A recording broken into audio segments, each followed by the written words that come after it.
Good morning. अपन ने कल telescope पढ़ रहे थे हम लोग कल टेलीस्कोप पढ़ा था कि टेलीस्कोप में क्या क्या पढ़ा था। सबसे पहली बात पहले पढ़ रहे हैं अपन, ये चैप्टर का लास्ट पोर्शन है ऑप्टिकल इंस्ट्रूमेंट्स। ऑप्टिकल इंस्ट्रूमेंट्स में कुछ इंस्ट्रूमेंट्स को अपन ने पहले पढ़ चुके हैं। क्या क्या?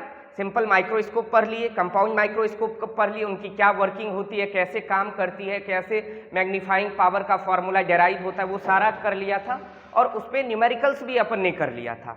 अब बात करते हैं किसकी? टेलीस्कोप की। टेलीस्कोप भी अपन ने पिछले लेक्चर में कवर कर लिया है। टेलीस्कोप और सिंपल माइक्रोस्कोप या कंपाउंड माइक्रोस्कोप में बेसिक डिफरेंस क्या है?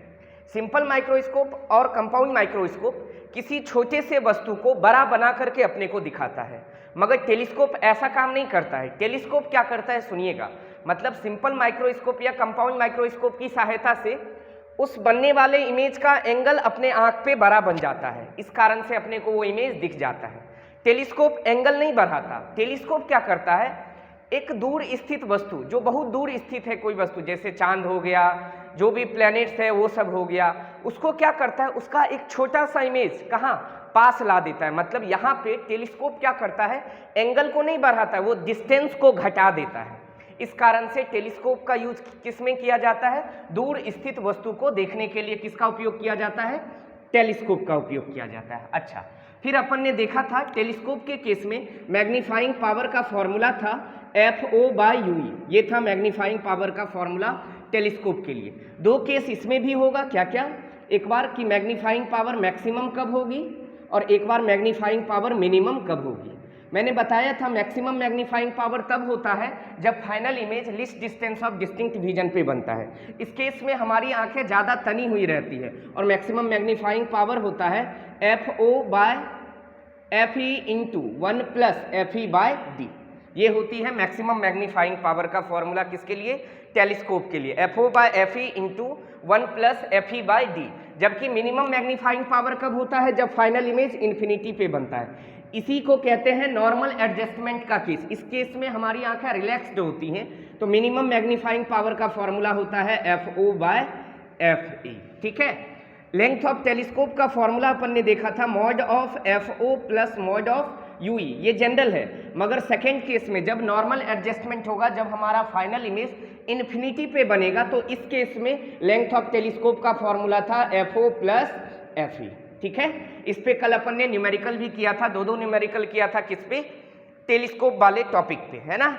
टेलीस्कोप वाले टॉपिक पे अपन ने दो न्यूमेरिकल कर लिया था। उसके बाद हम आपको कह रहे थे कि ये जो अभी पढ़ रहे थे अपन, ये था एस्ट्रोनॉमिकल टेलीस्कोप। कौन सा टेलीस्कोप? एस्ट्रोनॉमिकल टेलीस्कोप, जिसको क्या कहते हैं? Refracting telescope. एस्ट्रोनॉमिकल टेलीस्कोप किस टाइप का टेलीस्कोप है? Refracting telescope. हमने आपको बताया था दो तरह की टेलीस्कोप होती है, एक होती है रिफ्रैक्टिंग और एक होती है रिफ्लेक्टिंग। तो रिफ्रैक्टिंग टेलीस्कोप का एक वैरायटी क्या पढ़ा? Astronomical telescope. अब रिफ्लेक्टिंग टेलीस्कोप क्यों पढ़ेंगे, इसके लिए पहले ये समझ लिया था कल अपन ने कि रिफ्रैक्टिंग टेलीस्कोप में कुछ कुछ क्या है, गड़बड़ी है, मतलब कुछ प्रॉब्लम है रिफ्रैक्टिंग टेलीस्कोप में, जिसके कारण हम उस प्रॉब्लम को दूर करके किसको बनाए हैं? रिफ्लेक्टिंग टेलीस्कोप को बनाए हैं। तो रिफ्रैक्टिंग टेलीस्कोप में क्या क्या प्रॉब्लम है? पहला प्रॉब्लम क्या था कि उसको बनाना मुश्किल था, कठिन था, डिफिकल्ट टू मैन्युफैक्चर। कारण क्या था बनाने का? मतलब क्यों बनाना मुश्किल था? चूंकि उसका ऑब्जेक्टिव लेंस जो होता है उसका अपर्चर बड़ा रखते हैं अपन, ताकि वो ज़्यादा से ज़्यादा लाइट को कलेक्ट करके हमको हाई इंटेंसिटी वाला ब्राइट इमेज बना सके। ठीक है। तो एक्चुअली होती क्या है, उसके ऑब्जेक्टिव लेंस का अपर्चर बहुत बड़ा होता है, इस कारण से उसको बनाना क्या होती है, थोड़ी कठिन होती है। पहला प्रॉब्लम था कि रिफ्रैक्टिंग टेलीस्कोप को बनाने में कठिनाई होती है। दूसरा रीज़न, वो कॉस्टली होता है, वो कीमती होती है।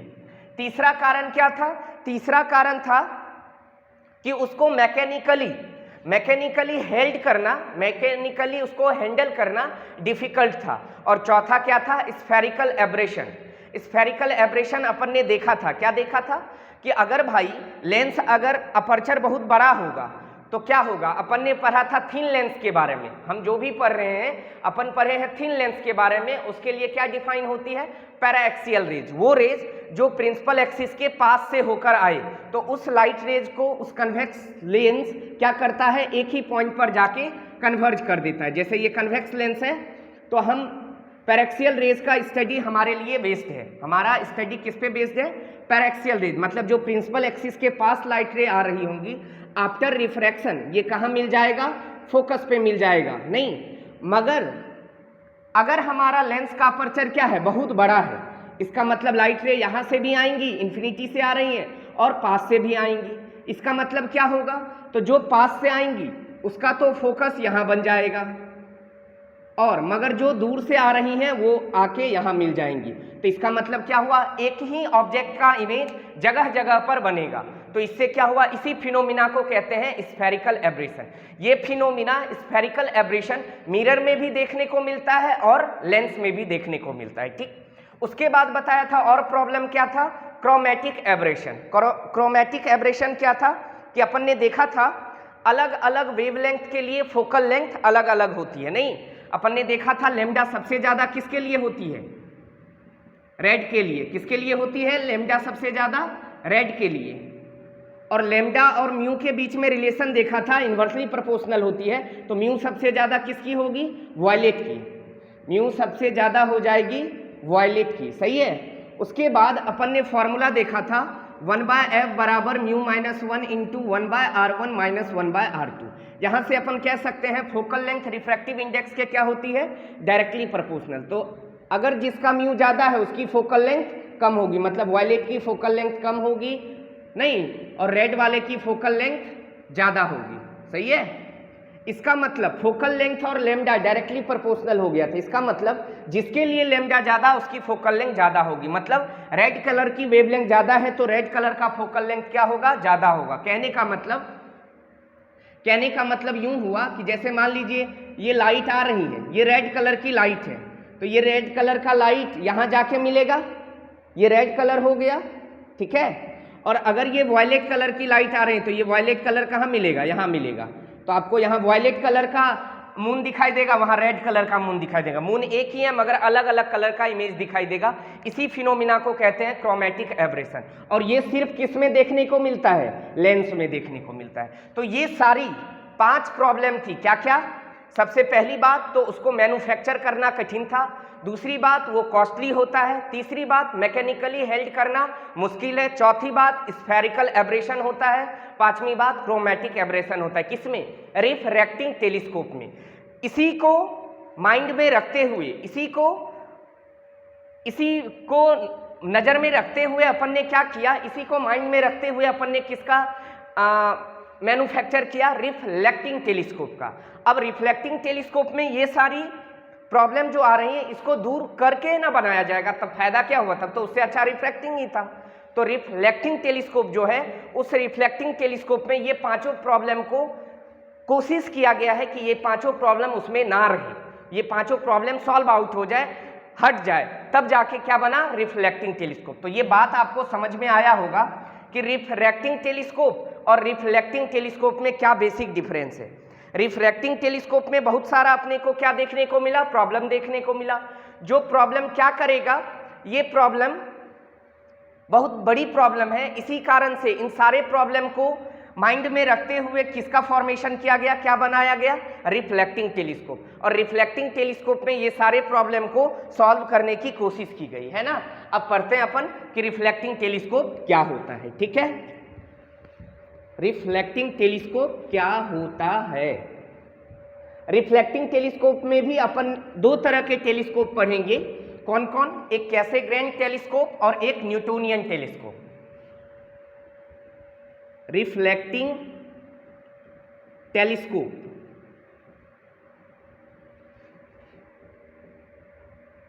परावर्ती दूरदर्शी। रिफ्रैक्टिंग टेलीस्कोप,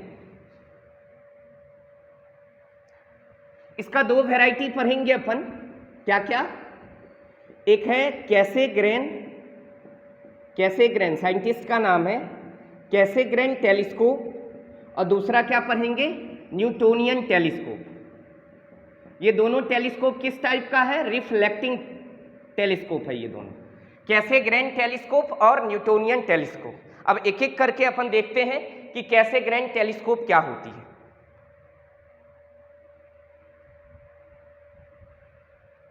देखो रिफ्लेक्टिंग टेलीस्कोप में सबसे पहला काम क्या किया गया, दो तरह का टेलीस्कोप पढ़ेंगे, कौन कौन, कैसेग्रेन और न्यूटोनियन। अब ध्यान से देखना, पहला पढ़ रहे हैं अपन कौन सा, कैसेग्रेन टेलीस्कोप। कैसेग्रेन टेलीस्कोप सुनिएगा बाबू, सबसे पहली बात रिफ्लेक्टिंग टेलीस्कोप जो बनाया वो इस बात को सोचकर बनाया, गड़बड़ क्या हो रही थी कि वहां ऑब्जेक्टिव लेंस का मेन ऑब्जेक्टिव लेंस ही दिक्कत कर रहा था कि उसकी अपर्चर बड़ी थी, जिसके कारण मैन्युफैक्चर करना भी मुश्किल था और उसको हैंडल करना भी हमारे लिए कठिन था। तो सबसे पहले माइंड में यही रखा कि वो जो ऑब्जेक्टिव लेंस था, ऑब्जेक्टिव लेंस कैसा था, कन्वेक्स शेप का था ना, तो objective lens is replaced by, objective lens को किससे रिप्लेस किया गया, रिप्लेस्ड बाय कनकेव मिरर। मतलब सबसे पहला काम रिफ्रैक्टिंग टेलीस्कोप में जो ऑब्जेक्टिव लेंस था वो कैसा था, कन्वेक्स का था, तो उसके जगह पे क्या लाया गया, उसको रिप्लेस करके रिफ्लेक्टिंग टेलीस्कोप में क्या लाया गया, कनकेव मिरर। किसके जगह, ऑब्जेक्टिव लेंस को रिप्लेस करके क्या लाया गया, कनकेव मिरर। काहे लाया गया सोचो, इससे कौन कौन सा प्रॉब्लम कम हो जाएगा, बताओ बाबू। लेंस में दो दो सरफेस होते हैं और ये कांच का बना होता है, इसी कारण ये हैवी होती है, कॉस्टली होती है। जबकि मिरर में तो मात्र एक ही सरफेस होगा ना, तो ये उतना ज़्यादा हैवी होगा, ये तो इसके तुलना में क्या होगा, हल्का होगा। तो पहला काम हमारा आसान हो गया, क्या कि ये लाने से क्या हुआ कि अपन ने क्या किया कि ऑब्जेक्टिव लेंस को रिप्लेस कर दिया, किससे, ऑब्जेक्टिव कनकेव मिरर से, है ना, ऑब्जेक्टिव कनकेव मिरर से। अब ये ऑब्जेक्टिव कनकेव मिरर किस शेप का था,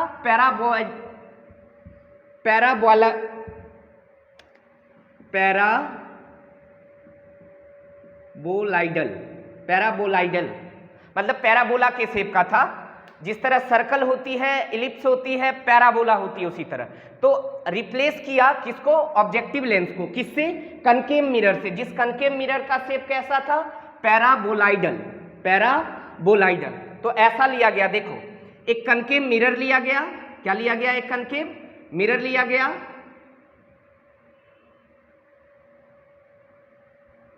ये कनकेव मिरर है जिसका शेप कैसा है, ये कनकेव मिरर लिया गया जिसका शेप कैसा है, पैराबोलाइडल,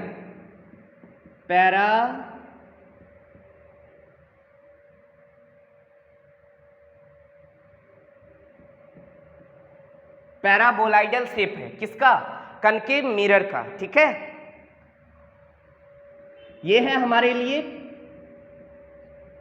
प्राइमरी मिरर, इसको अपन ने क्या बोल दिया, प्राइमरी मिरर, या इसको यहां लिख लो, ये क्या है, प्राइमरी मिरर, ठीक है। अब ध्यान से देखो, तो सबसे पहला काम क्या हुआ, सबसे पहला काम हुआ कि ऑब्जेक्टिव लेंस जो था किसमें, रिफ्रैक्टिंग टेलीस्कोप में, वो कन्वेक्स लेंस था, उसको रिप्लेस किया किससे, कनकेव मिरर से। जिस कनकेव मिरर का शेप कैसा है, कैसा कनकेव मिरर है, पैराबोलाइडल कनकेव मिरर है, ठीक है। अब क्या हुआ, ध्यान से सुनना, इन्फिनिटी से लाइट रे आ रही है, चूंकि भाई मेरा ऑब्जेक्ट कहाँ है, अनंत पे ना, बहुत दूर है ना, चंदा मामा बहुत दूर है। तो इन्फिनाइट से लाइट रे कैसी आती है, पैरेलल। कैसी आती है, इन्फिनाइट से लाइट रे कैसी आती है, पैरेलल। तो बताओ आफ्टर रिफ्लेक्शन ये क्या करेगा, यहां कहीं मिलेगा, बोलो, आफ्टर रिफ्लेक्शन ये क्या होगा, यहां कहीं मिलने की कोशिश करेगा, मगर यहां मिला नहीं, उससे पहले, यहां नहीं मिला, उससे पहले क्या किया गया, इसको मिलने से पहले ही इस बीच में क्या लगा दिया, एक कन्वेक्स मिरर। देखना ध्यान से, अरे भाई अगर यहां कुछ नहीं लगा था तो ये यहां के मिलता ना, मगर इसके मिलने से पहले ही क्या लगा दिया, एक कन्वेक्स मिरर। अब ये कन्वेक्स मिरर मिलने से क्या हुआ, कन्वेक्स मिरर बीच में लगा दिया, तो ये लाइट रे को रियल में तो यहां मिलने नहीं देगा, ये लाइट रे को रियल में यहां मिलने नहीं देगा। तो क्या होगा पता है, क्या होगा, सुनना, मतलब हम ऐसा कहें, इस बार इस रिफ्लेक्टिंग टेलीस्कोप में ये जो कनकेव मिरर है उसका फोकल लेंथ कहाँ होगा, जहां ये लाइट रे मिलेगी वहीं ना इसका क्या होगा, इस पॉइंट को बोल दें ऑब्जेक्टिव, जो ये कनकेव मिरर है उसका फोकल लेंथ FO यहां होता, समझ में आया? तो इसका इमेज कहाँ बनता? यहाँ बनता। मगर कन्वेक्स मिरर जैसे आया तो इस रे को ये क्या करेगा? इधर भेज देगा, इस रे को ये इधर भेज देगा। और इधर जैसे भेजा, इधर भेजा इस रे को,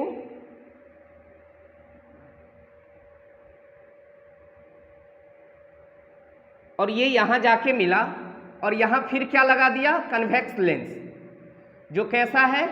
आईपीस। आंख के बगल में क्या लगा दिया? Eyepiece lens. किस तरह का? कन्वेक्स का। अब देखो आईपीस लेंस लगाया बहुत छोटा सा, ताकि इनसे जाने वाली लाइट रे ऐसे पैरेलल और इनसे आने वाली लाइट रे ऐसे पैरेलल बाहर निकल जाए। और यहां क्या लगा हुआ था? आंख था, आंख को दिख गया। तो देखो क्या क्या हुआ, आराम से सोचो क्या क्या हुआ। तो आपसे पूछा जाएगा कैसे ग्रैंड टेलीस्कोप में क्या क्या यूज करते हैं? दो मिरर यूज करते हैं। इसको कहते हैं सेकेंडरी मिरर, जो किस टाइप का है? कन्वेक्स है। सेकेंडरी मिरर कैसा है? कन्वेक्स मिरर है। और प्राइमरी मिरर कैसा है? कनकेव मिरर है। तो प्राइमरी मिरर पे लाइट रे क्या होती है? प्राइमरी मिरर पे लाइट रे क्या हुई? इंसिडेंट हुई। लाइट रे कहां से आ रही है? इन्फिनिटी से। और ये जो कनकेव मिरर है उसका शेप कैसा है? पैराबोलाइडल है। तो लाइट रे जब इन्फिनाइट से आ रही है तो इन्फिनाइट से आने वाली लाइट रे आपस में पैरेलल है। आफ्टर रिफ्लेक्शन वो कहाँ मिलेगी? फोकस पे। मगर फोकस पे मिलने से पहले ही अपन क्या लगा दिया? सेकेंडरी कन्वेक्स मिरर लगा दिया, जो क्या किया? इस लाइट रे को डाइवर्ज कर दिया। क्या कर दिया? लाइट रे को डाइवर्ज करने के बाद एक पॉइंट पे मिला, फिर इस पॉइंट के पास क्या लगा दिया? Eyepiece lens. किस टाइप का? Convex lens. जो कन्वेक्स लेंस से निकलने वाली लाइट रे, अरे एक पॉइंट से पास, जैसे ये कन्वेक्स लेंस है, तो अगर इस पॉइंट से ये लाइट रे इस पर गई, ये इस पर गई, तो आफ्टर रिफ्लेक्शन ये पैरेलल हो जाती है ना। तो वही पैरेलल लाइट रे अपने को कहाँ दिखा? आंख पे दिखा। तो इससे क्या हो गया? कहीं लेंस के जगह क्या हुआ? लेंस के जगह किसको रिप्लेस किया? पैराबोलाइडल कनकेव मिरर को। इससे क्या हुआ? जैसे पैराबोलाइडल कनकेव मिरर को इसके जगह लाया तो एक काम अपना खत्म हो गया, हैवी वाला जो डिफिकल्ट था मैन्युफैक्चर करना, वो काम खत्म हो गया। क्यों? लेंस बहुत बड़ी होती है तो उसको हैंडल करना कठिन होता है। मगर कनकेव मिरर में तो एक सरफेस होता है, इसीलिए ये हैवी नहीं होता, लाइट होती है, इसलिए इसको हैंडल करना इजी होगा। ठीक है। अब एक बात बताओ, स्फेरिकल एब्रेशन किसमें होती है? स्फेरिकल एब्रेशन किसमें होता है? स्फेरिकल एब्रेशन मिरर और लेंस दोनों में होता है। नहीं, मगर यहां अपन ने क्या लिया? Concave mirror. तो भाई कनकेव मिरर यहां तो मिलने नहीं ना दिया, लाइट रे को मिलने नहीं दिया, उसके पहले ही कन्वेक्स मिरर लगा लिया। अरे मिलता तब ना, यहां से लाइट रे आती तो वो कहीं और मिलती, यहां से लाइट रे आती तो कहीं और मिलती, तो फोकल लेंथ अलग अलग आता, तो स्फेरिकल एब्रेशन हो जाता। मगर मिलने नहीं दिया, उसके पहले क्या लगा दिया? Convex mirror. क्या हम स्फेरिकल एब्रेशन से बच गए? अरे भाई अगर ये कन्वेक्स मिरर नहीं लगाते बाबू, तो जो लाइट रे यहाँ आई पास से वो तो यहाँ मिल जाती, जो दूर से आती वो कहीं इधर मिलती। क्योंकि अपना स्टडी किसके लिए बेस्ड है?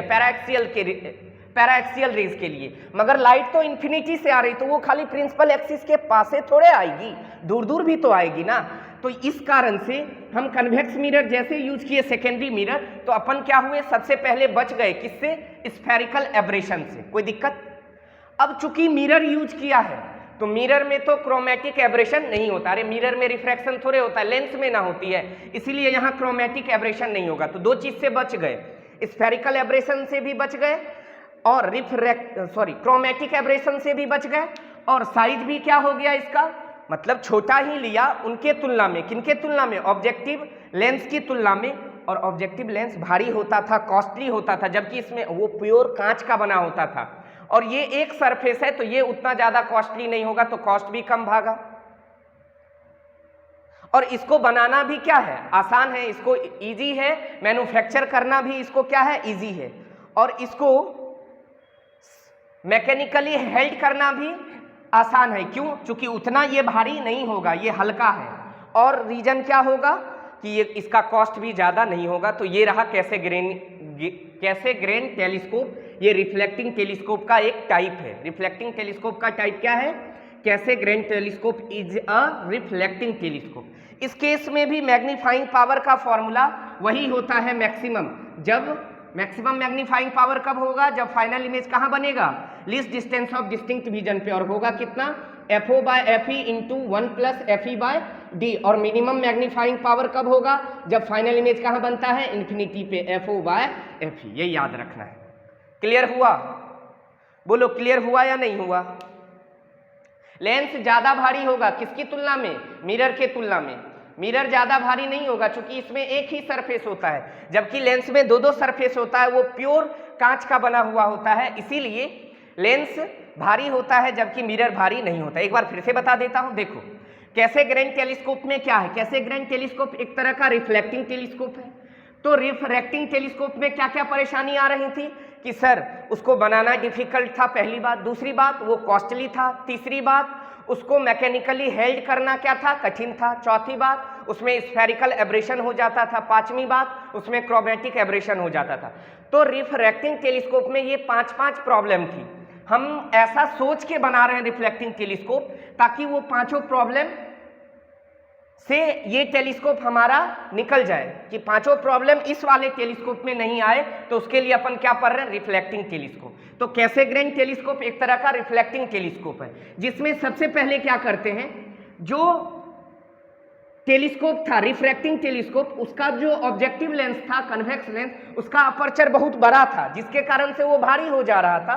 तो उसको रिप्लेस अपन ने किससे किया? कनकेव मिरर से, जिसका शेप कैसा है? पैराबोलाइडल है, पैराबोला शेप का है कनकेव मिरर। इससे क्या हुआ? एक काम आसान हो गया। बोलो क्या? कहां पे वो भारी होती थी? कौन? Convex lens. कहां पे ये कनकेव मिरर क्या होगा? हल्का होगा उसके तुलना में, नहीं होगा।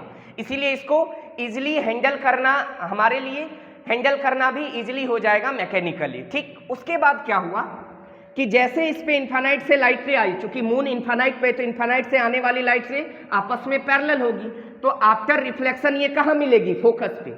सोचो बाबू, मिल जाता ये फोकस पे, और लाइट रे जब दूर से आती तो उसके लिए फोकस कुछ और होता ना, फिर और दूर से आता उसके लिए फोकस कुछ और होता, तो क्या फिर से यहाँ स्फेरिकल एब्रेशन वाला प्रॉब्लम आ जाता? नहीं आता। मगर उस प्रॉब्लम को हटाने के लिए एक फिर से क्या यूज कर लिया? सेकेंडरी मिरर, जो किस शेप का है? कन्वेक्स का। वो क्या किया? इन लाइट रे को कन्वर्ज होने नहीं दिया, तो यहां से हम स्फेरिकल एब्रेशन से बच गए। और फिर आफ्टर रिफ्लेक्शन ये एक जगह पे मिला सब, फिर यहां से एक आईपीस लेंस यूज किया कन्वेक्स, जिससे लाइट रे आपस में पैरेलल चली गई और हमारे आंख पे चली गई। और मिरर में पहली बात तो स्फेरिकल एब्रेशन से भी यहाँ बच गए, ऐसा लगा दिया ये सेकेंडरी मिरर ताकि स्फेरिकल एब्रेशन वाला प्रॉब्लम ना हो। और चूंकि इसमें अपन ने मिरर यूज किया है तो क्रोमैटिक एब्रेशन भी नहीं होगा, तो स्फेरिकल एब्रेशन से बच गए, क्रोमैटिक एब्रेशन से बच गए। इसको हैंडल करना भी हमारे लिए इजी होगा, ये ज़्यादा भारी भी नहीं होगा, ठीक है, और इसका उतना ज़्यादा भारी भी नहीं होगा, तो ये सारे प्रॉब्लम से अपन बच गया। और ये उतना ज़्यादा कॉस्टली भी नहीं होता है लेंस की तरह, इसमें मिरर यूज होता है, मिरर लेंस की तुलना में सस्ती होती है, ठीक है। और इसके लिए भी मैग्नीफाइंग पावर का फॉर्मूला वही चलेगा जो रिफ्रैक्टिंग टेलीस्कोप के लिए चला था, कि मैक्सिमम मैग्नीफाइंग पावर कब होती है? जब final image least distance of distinct vision पे बनता है, और होता कितना है? FO by FE into 1 plus FE by D। और मिनिमम मैग्नीफाइंग पावर कब होती है? जब फाइनल इमेज कहाँ बनता है? इन्फिनिटी पे, और कितना होता है? FO by FE। ये हुआ एक तरह का रिफ्लेक्टिंग टेलीस्कोप। और एक तरह का और होता है रिफ्लेक्टिंग टेलीस्कोप, जिसको अपन कहते हैं न्यूटोनियन टेलीस्कोप। इसका फॉर्मूला डेराइव नहीं पूछेगा, बस यही कंस्ट्रक्शन पूछता है कि रे डायग्राम दिखा दो, सारा बात लिख दो और ये फॉर्मूला लिख दो। एक तरह का और टेलीस्कोप होता है न्यूटोनियन टेलीस्कोप। कौन सा टेलीस्कोप? Newtonian telescope. देखो इधर, न्यूटोनियन टेलीस्कोप,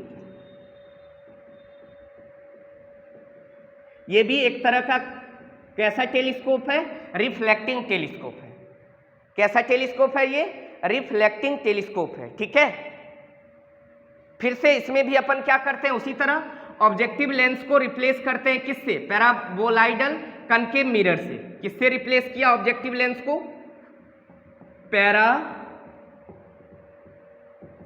पैराबोलाइडल कनकेव मिरर, जो कि क्या है? प्राइमरी मिरर है। कनकेव मिरर से रिप्लेस कर दिया किसको? ऑब्जेक्टिव लेंस को, ठीक है। अब लाइट रे कहां से आ रही है? इन्फिनिटी से। कहां से आ रही है लाइट रे? इन्फिनिटी से आ रही है लाइट रे। तो बताओ इन्फिनिटी से आने वाली लाइट रे आपस में कैसी होंगी, पैरेलल। और पैरेलल लाइट रे आफ्टर रिफ्लेक्शन कहाँ मिलेगी, पैरेलल लाइट रे आफ्टर रिफ्लेक्शन कहाँ मिलेगी, फोकस पे। कहाँ मिलेगी, फोकस पे। ये नहीं, ये मिलती फोकस पे, सही बात है, मगर मिलती ये फोकस पे। फोकस पे मिलने से पहले ही एक प्लेन मिरर लगा दिया एंगल पे। क्या कर दिया, एक प्लेन मिरर लगा दिया,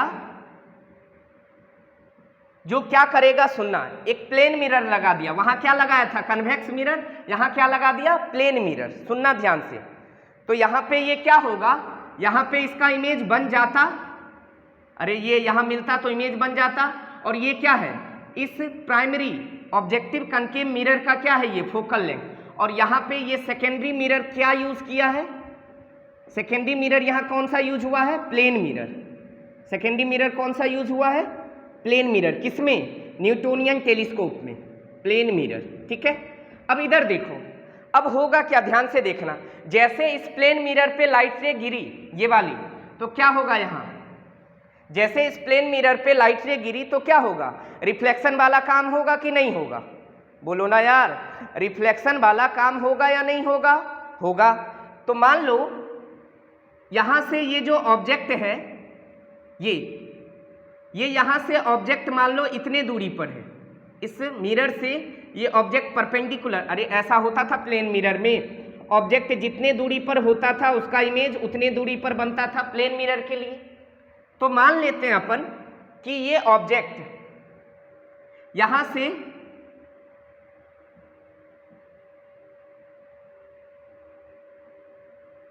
ये ऑब्जेक्ट यहां से कुछ परपेंडिकुलर दूरी पर होगा, उतने दूरी पर इधर क्या बन गया, इमेज। मतलब एक यहां रिफ्लेक्टेड रे मिला और एक ये भी यहां मिल गया, ये इमेज बना। ठीक है, ये इमेज बन गया। अब उस इमेज से जाने वाली लाइट रे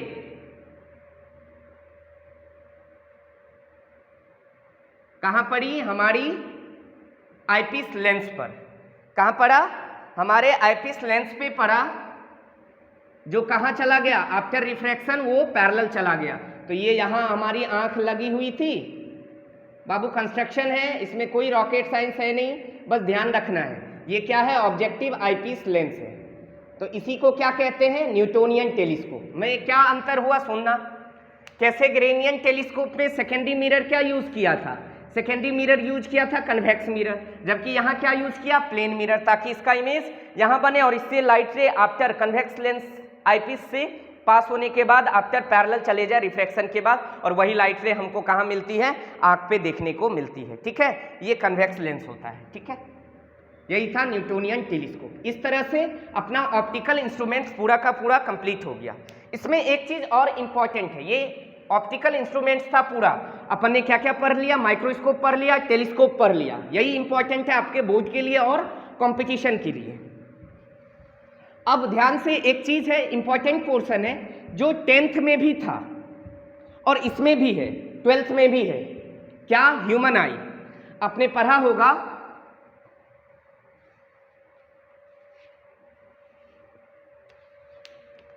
ह्यूमन आई, मानव नेत्र।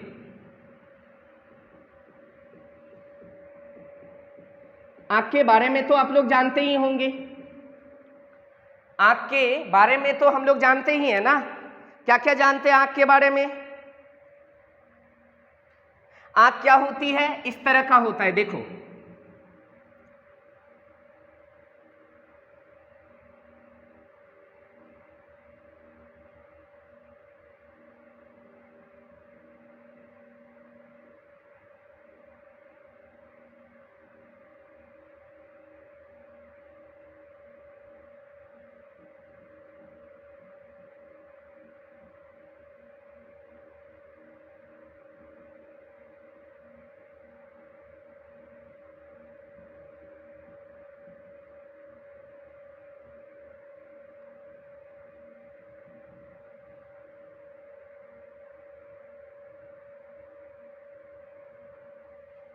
देखो भाई, आराम से समझना।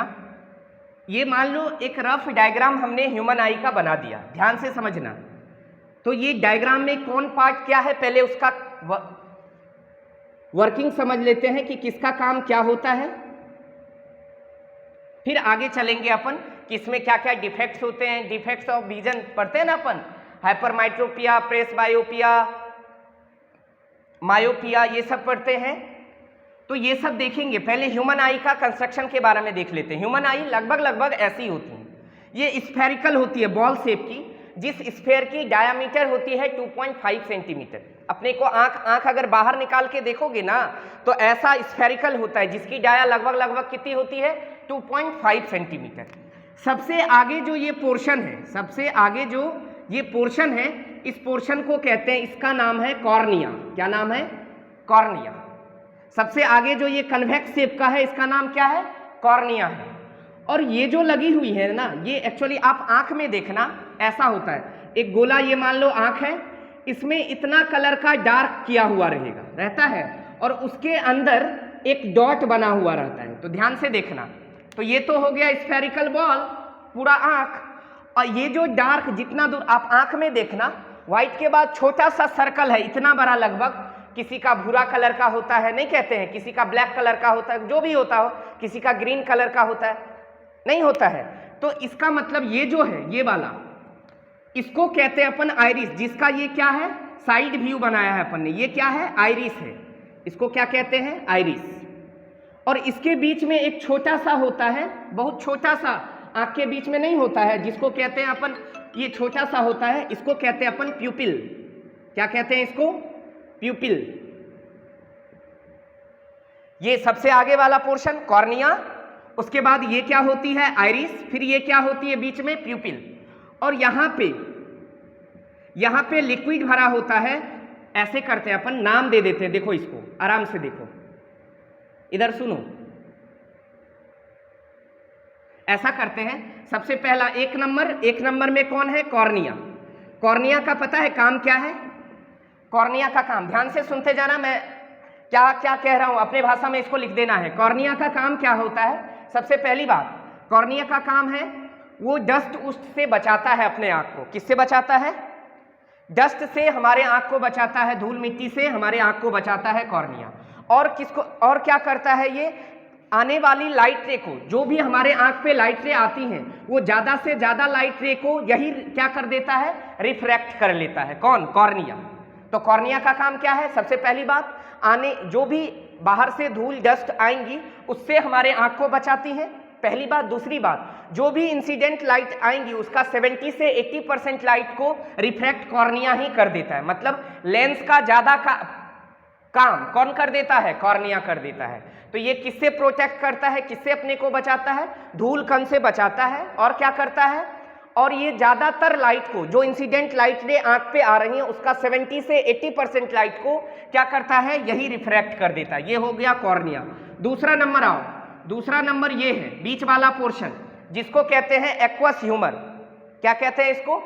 इसमें लिक्विड भरी होती है, जिसको कहते हैं एक्वस ह्यूमर, जो पानी के तरह का होता है, पानी ही होता है, ऐसे कहो, एक्वस ह्यूमर। एक्वस ह्यूमर किसको कहते हैं? 2 नंबर वाले को एक्वस ह्यूमर कहा जाता है। ठीक है, आराम से देखो, 2 नंबर वाले को क्या कहा जाता है? Aqueous humour. इसका क्या काम है? इसका काम है, इसकी कंसिस्टेंसी वाटर के लाइक होती है, मतलब पानी के तरह होती है। इसका काम है, ये प्रेशर को मेंटेन करता है, बाहर के या अंदर के प्रेशर को ये मेंटेन करने का काम करता है। कौन? Aqueous humour. तीसरा पॉइंट देखो, तीसरा कौन है? तीसरा ये जो इधर लगी हुई है ना ब्लैक कलर की, ये वाली, इसको कहते हैं 3 नंबर, जिसको क्या कहते हैं अपन? आइरिस। और इसके बीच में होता है ये गोल वाला, समझ पा रहे हैं आप? इसको कहते हैं प्यूपिल। ये 4 नंबर। तो आइरिस और प्यूपिल एक साथ काम करता है। आइरिस और प्यूपिल क्या करता है? एक साथ काम करता है। आइरिस क्या है? आइरिस एक मस्कुलर डायफ्राम है। आइरिस क्या है? एक मस्कुलर डायफ्राम है, जो क्या करता है? प्यूपिल के साइज को बढ़ाता घटाता है। मतलब प्यूपिल के साइज को कंट्रोल करने का जिम्मेदारी किसकी होती है? आइरिस की। किसकी? आइरिस की। तो आइरिस का काम होता है कि ये एक मस्कुलर डायफ्राम है, जो क्या करता है? प्यूपिल के साइज को कंट्रोल करता है। कौन? आइरिस। और प्यूपिल क्या होती है? प्यूपिल क्या होती है? It regulates the amount of light entering inside the eye. हमारे आंख पर जो भी लाइट आ रही है, कितने अमाउंट में लाइट आएंगी उसको रेगुलेट कौन करता है? प्यूपिल। कौन करता है? प्यूपिल। मतलब समझो, आइरिस और प्यूपिल एक साथ काम करता है। आइरिस का काम होता है क्या?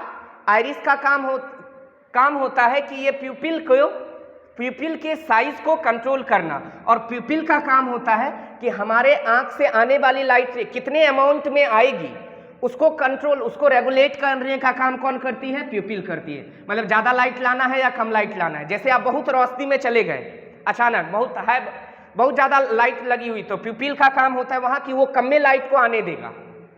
क्या करेगा?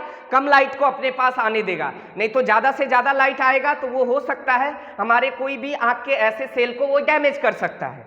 तो ये प्यूपिल का काम होता है जो लाइट इंसिडेंट हो रही है उसको रेगुलेट करने का, कंट्रोल करने का। उसके बाद पांचवा क्या है? Ciliary muscles. पांचवा ये जो है ये क्रिस्टलाइन लेंस है। पांचवा ये लेंस है। पांचवा क्या है? क्रिस्टलाइन लेंस है। Crystalline lens. इस लेंस का क्या काम होता है बाबू?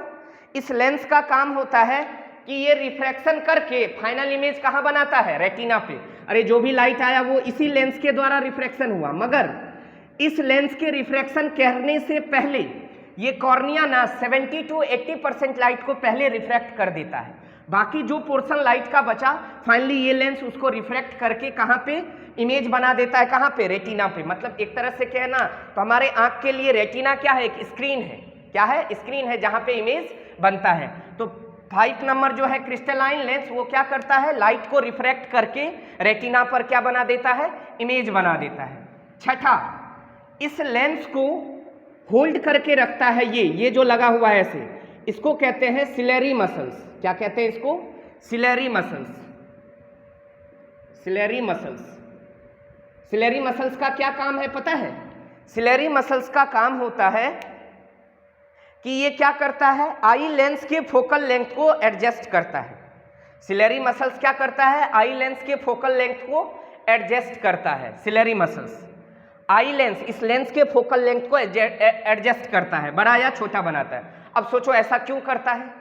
अरे भाई हमारी आंख में क्या फिक्स है? ये लेंस है और ये रेटिना है हमारा। अभी एक बार पहले और पढ़ लेते हैं। और सातवां ये जो बीच में है यहां भरा होता है विट्रस ह्यूमर। क्या भरा होता है? Vitreous humour. जैसा एक्वस ह्यूमर होता है उसी तरह विट्रस ह्यूमर होता है। मगर एक्वस ह्यूमर का काम क्या होता है? एक्वस ह्यूमर का काम होता है प्रेशर को मेंटेन करने का, जबकि विट्रस ह्यूमर का काम क्या होता है? विट्रस ह्यूमर मतलब एक तरह का ये लिक्विड है। ये लिक्विड और इस लिक्विड में अंतर है।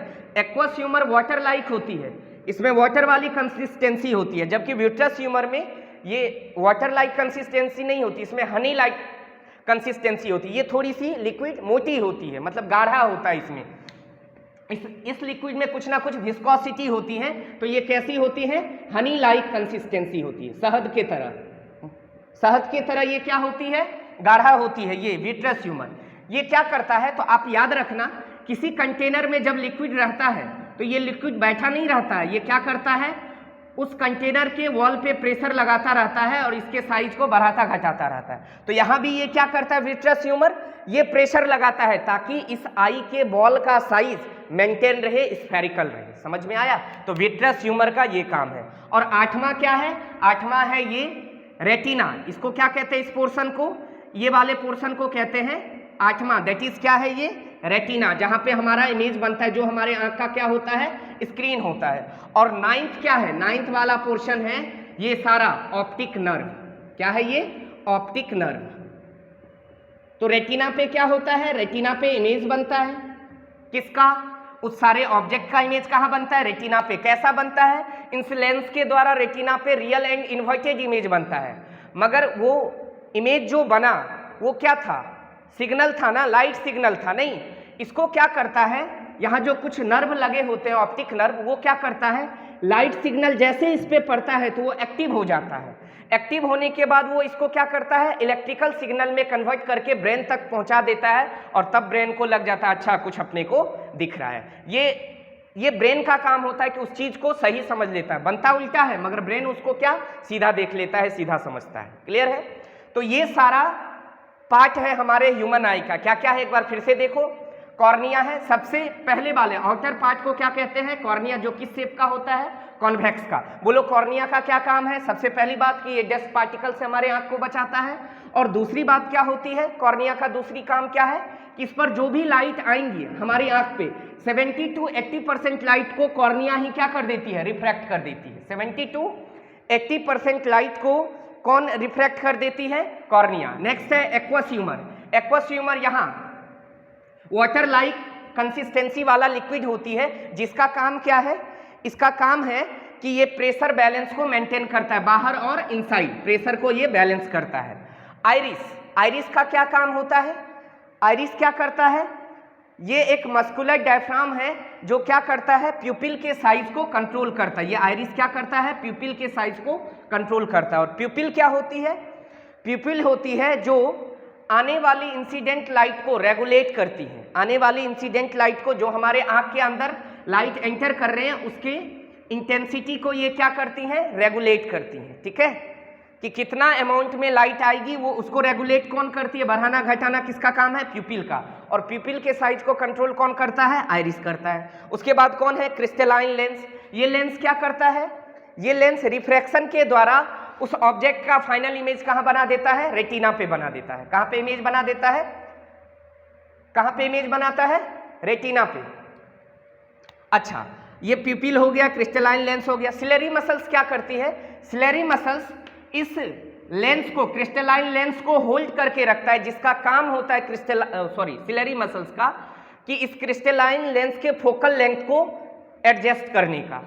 इस क्रिस्टलाइन लेंस के फोकल लेंथ को एडजस्ट करने का काम कौन करती है? ये सिलेरी मसल्स करती है। उसके बाद कौन है? व्यूट्रस ह्यूमर। ये व्यूट्रस ह्यूमर का क्या काम है? ये हनी लाइक कंसिस्टेंसी होती है, मतलब ये गाढ़ा होता है, पानी की तरह पतला नहीं होता, ये गाढ़ा होता है। इसका काम होता है कि उस आंख का आई बॉल जो होता है उसके शेप को स्फेरिकल मेंटेन करने का काम कौन करता है? ये व्यूट्रस ह्यूमर। ठीक है। और आठवां होती है रेटिना। रेटिना क्या होती है? हमारे आंख का स्क्रीन होता है जहां पे फाइनल इमेज बनता है, किसके द्वारा? क्रिस्टलाइन लेंस के द्वारा। और नमा क्या होती है? ऑप्टिक नर्व, कि जो भी इस रेटिना पे इमेज बना तो यहाँ क्या ये ऑप्टिक नर्व होती है। इसका मतलब हुआ जैसे इस पे लाइट पड़ती है ना, तो ये लाइट को क्या करती है? मतलब आठवां क्या होता है? आठवां होता है रेटिना, जिसको अपन कहते हैं फोटो रिसेप्टिव स्क्रीन, जो क्या करता है? इमेज का फॉर्मेशन करता है इस स्क्रीन पे। ठीक है, जो इमेज कैसी होती है? Real and inverted. एक चीज और है, पता है यहाँ जो ये रेटिना होता है, यहाँ दो तरह का सेल पाया जाता है। कौन कौन पता है? यहाँ पे दो तरह का सेल पाया जाता है। एक सेल को कहते हैं रॉड सेल और एक को कहते हैं कॉन सेल। रॉड सेल और कॉन सेल, इन दोनों का अपना अपना अलग एग्जिस्टेंस है। सुनना क्या? रॉड सेल सेंसिटिव होता है किसके लिए पता है? इंटेंसिटी के लिए। रॉड सेल किसके लिए सेंसिटिव होता है? इंटेंसिटी के लिए, मतलब ये लाइट के इंटेंसिटी को सेंस करता है। और कौन सेल किसको सेंस करता है? कलर को, कलर सेंस। अब ध्यान से सुनना क्या हुआ। इसका मतलब कि कौन सेल ये बताता, ये जो मतलब यहाँ रेटिना के पास जो है बहुत सारी सेल लगी होती हैं, जिसमें दो तरह का मेनली सेल होता है, रॉड और कॉन सेल। रॉड सेल किसके लिए रिस्पॉन्सिबल होता है? किसके लिए ये इफेक्टिव होता है? जो इंटेंसिटी को सेंस करता है कि हमारे आंख पे आने वाली लाइट की इंटेंसिटी ज़्यादा है या कम है। तो हमारे आंख में, मानव के आंख में भगवान ने रॉड सेल और कॉन सेल दोनों बनाया है, मगर पशु पक्षी के आंख में ये रॉड सेल और कॉन सेल नहीं होता है। इसीलिए आप देखते होंगे पक्षी शाम होने के बाद ही उसको दिखाई नहीं देती और इसीलिए वो अपने घोंसला में चली जाती हैं। कारण क्या है कि वो रात की लाइट तो डिम हो जाएगी ना भाई, तो इसका मतलब कम इंटेंसिटी में पक्षी लोग को दिखता नहीं है, तो उसमें रॉड सेल नहीं होती है। जबकि उसमें कौन सेल होती है, वो पहचान जाती है कलर किस तरह का है। मगर इंसान में, जो हम आप मानव हैं, इसको जो वो ईश्वर ने बनाया, वो परमात्मा ने हम लोगों को बनाया है, तो उनमें हम लोगों में रॉड सेल भी बहुत ज़्यादा होता है और कॉन सेल भी बहुत ज़्यादा होता है। इसी कारण होता है कि हम लालटेन में भी पढ़ लेते हैं, मोमबत्ती में भी देख लेते हैं, और लाइट जल रही है तो भी देख लेते हैं। ये बल्ब जल रहा है उसमें भी देख लेते हैं और सनलाइट में भी देख लेते हैं। इसका मतलब किसी भी तरह के लाइट रहे, चाहे इंटेंसिटी कम हो या ज़्यादा हो, हम किसी तरह के लाइट में हम किसी भी ऑब्जेक्ट को देख लेंगे, है कि नहीं। और कौन सेल किसके लिए रिस्पॉन्सिबल होता है? कलर के लिए। अगर मान लो किसी को कलर नहीं दिख पा रहा है, इसका क्या मतलब है? उसका मतलब है कि उसके आंख में कौन सेल डेड हो गया, कौन सेल है ही नहीं, कौन सेल है नहीं, इसीलिए उसको कलर कोई बुझा ही नहीं रहा है, सब चीज ब्लैक ही दिख रहा है। और किसी को रात में नहीं दिखता, इसका कारण क्या? उसमें रॉड सेल नहीं है, क्योंकि रॉड सेल तभी एक्टिव होता है, रॉड सेल एक्टिव होता है, ये इंटेंसिटी को सेंस करता है। और किसी में अगर रॉड सेल नहीं है, इसका मतलब लो इंटेंसिटी के लाइट में उसको दिखाई नहीं देगी। यही कारण है पशु पक्षी को लो इंटेंसिटी में दिखाई नहीं देता, उसके लिए शाम होने के बाद सब चीज अंधेरा रहता है। मतलब मगर हम मानव अंधेरे रूम में भी अपना काम कर लेते हैं, चूंकि हम लोगों को परमात्मा ने दोनों सेल भरपूर मात्रा में बनाया है। दोनों सेल हमारी आंख में, रॉड सेल और कौन सेल। और 9 क्या होती है? ऑप्टिक नर्व होती है। इस ऑप्टिक नर्व का क्या काम होता है? इस ऑप्टिक नर्व का काम होता है कि जो ये ब्रेन से जुड़ा हुआ होता है और ये ब्रेन को क्या करता है, इस ऑप्टिकल सिग्नल को इलेक्ट्रिकल सिग्नल में कन्वर्ट करके ये ब्रेन को क्या होता है, सिग्नल को पहुंचा देता है। ये ऑप्टिक नर्व का काम क्या होता है? ये ऑप्टिक नर्व हमारे ब्रेन से कनेक्टेड रहता है। इस ऑप्टिक नर्व का काम है कि जो ये ऑप्टिकल सिग्नल थी, जो ये ऑप्टिकल सिग्नल थी, उसको क्या किया, ये इलेक्ट्रिकल सिग्नल में कन्वर्ट करके हमारे ब्रेन तक पहुंचा दिया। तो ये है हमारे पूरे ह्यूमन आई का काम, कैसी हमारी मानव नेत्र काम करती हैं। ठीक है, ये सारा बात है कि हमारे आंख में क्या क्या होता है, किस पार्ट का क्या काम है, कैसे हमारा आंख काम करता है। अब हमारे आंख में कुछ प्रॉब्लम भी होती हैं जिसको कहते हैं डिफेक्ट्स, वो अगले लेक्चर में अपन करेंगे। ठीक है, आज के लिए यहीं तक रहने देते हैं। लास्ट लेक्चर बिल्कुल एंड है इस चैप्टर का, ray optics and optical instruments का लास्ट लेक्चर पढ़ेंगे और इस चैप्टर को अपन पूरा का पूरा कंक्लूड करेंगे। ठीक है, खत्म करेंगे यहीं पे। Thank you.